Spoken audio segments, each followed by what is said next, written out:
huwag ka munang mag-download ng Popo. Dapat malaman mo muna ito bago ka magsimula. Ito ang mga dapat mong malaman sa Popo, kaya tapusin lang ang video na ito hanggang dulo para wala kang mamiss na mahalagang impormasyon.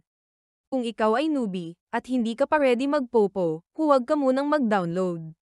Kasi, masasayang lang ang reward na ibibigay sa iyo ni Popo, at masasayang din ang newbies points mo.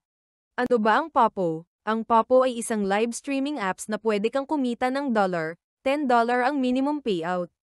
Paano nga ba kumita kay Popo? Para sa mga newbie ay meron kang 2 hours solo live at 2 hours crown seat. Solo live equivalent to 10,000 points per hour, mag-live ng 2 hours, para maklaim ang 20,000 points. Sa crown seat naman ay equivalent to 800 points per hour, make it 2 hours para maklaim ang 1,600 points.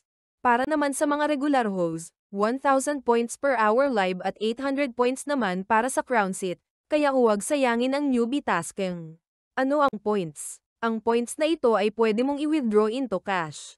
Kung gusto mo nang magsimula at magkaroon ng extra income, mag-message ka lang sa FB page or i-click ang link sa baba ng video na ito, at mag-register, at para mag-guide ka rin namin hanggang sa makapag-payout ka.